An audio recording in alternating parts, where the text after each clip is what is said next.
Good morning, dear students. Today we are going to start with a very important topic, and the name of the topic is simple present tense. Okay, now before we start with simple present tense, I would like to familiarize you with two important terms, that is subject and verb. Okay, these two these two terms are very important for you in order to understand simple present tense. Okay, now what is a subject? A subject is doer of an action. Okay, someone who does the action is called a subject. Okay, doer of an action, or the one who is being spoken of. Okay, so a subject is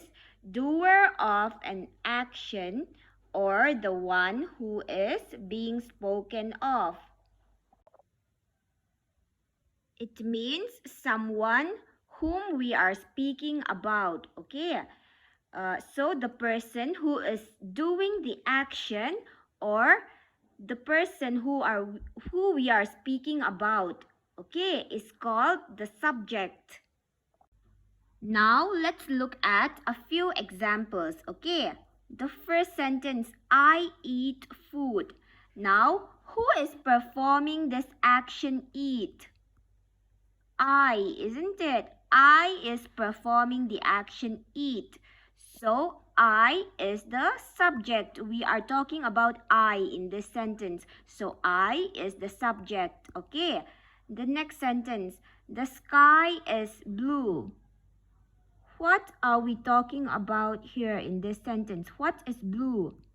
The sky, isn't it? We are talking about the sky.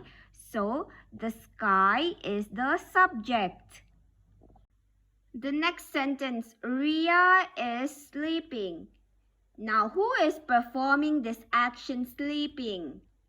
Ria, isn't it? Ria is sleeping. She is performing the action, sleeping. Ria is the doer of the action. Okay, so we can say that Ria is the subject here in this sentence. Okay, and now the next sentence, we fly kites. What are we talking about here? Who are we talking about here? Who is flying kites? Who is the doer of the action? Fly kites. Okay. Who is the doer of the action? We, isn't it? We is the doer of the action.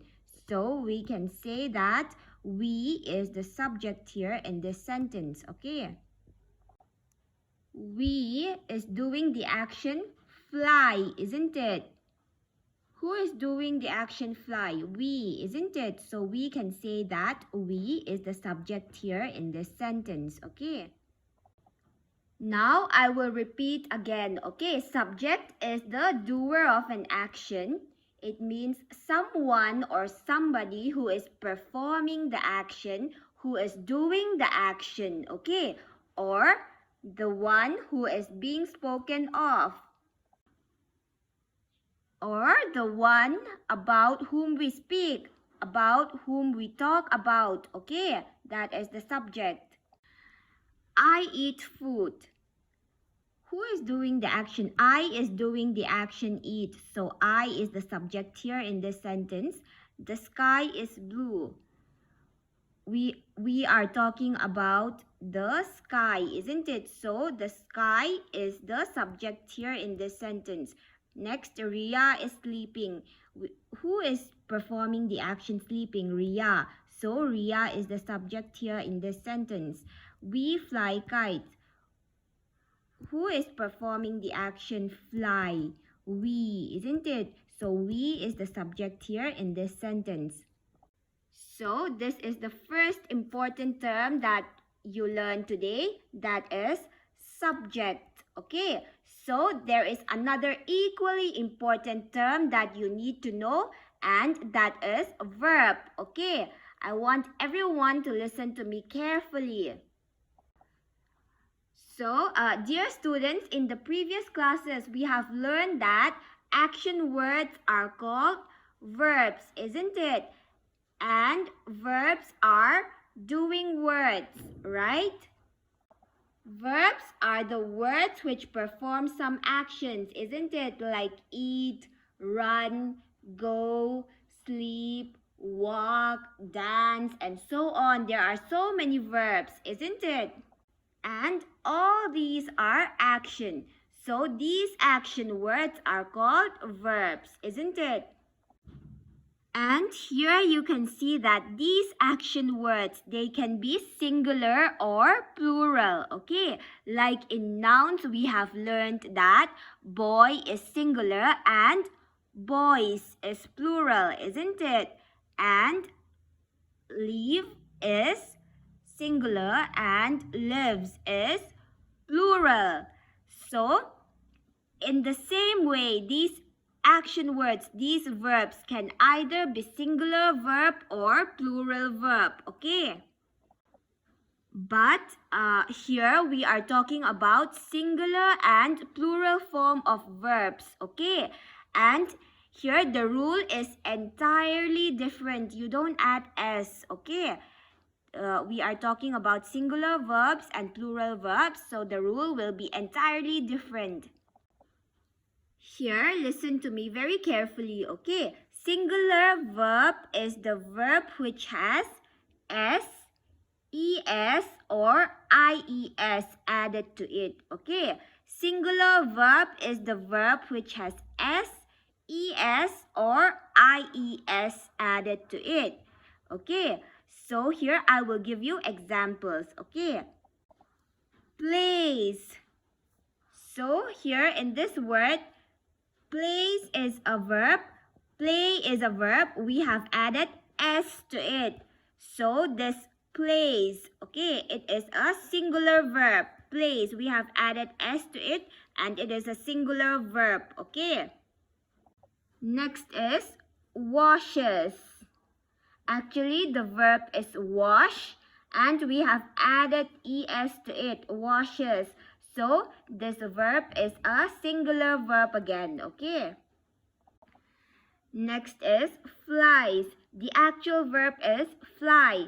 Here, we have added ies to it and flies is a singular verb again, okay? Now, everyone remember that singular verb is the verb to which we have added s, es or ies at the end, okay? Now, next is plural verb. Plural verb is the main verb, the first form of the verb. Plural verb is the first form of the verb and we don't add any s, es or ies to it, okay? Like for example, play. No s is added at the end, no es is added at the end, no ies is added at the end. So, play is a plural verb, okay? Next is wash. No s, es or ies is at the end, so wash is a plural verb. And next is fly. No s or es or ies is added at the end of fly. So fly is a plural verb again, okay? Is everyone understanding? So, my dear students, verbs are the words which show some action. Verbs are action words.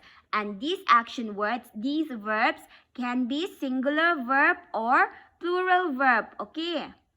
Here it is the reverse rule of nouns, okay? Verbs can be singular if we have added s, es or ies at the end. And verbs can be plural if there is no addition of s, es or ies to the end, okay? It is the reverse rule of nouns, okay? This is the reverse rule of nouns. And I've also given you examples. Plays is singular and play is plural. Washes is singular and wash is plural. Flies is singular and fly is plural. Today's two important topic that we learned were subject and verbs. Actually, our main topic is simple present tense.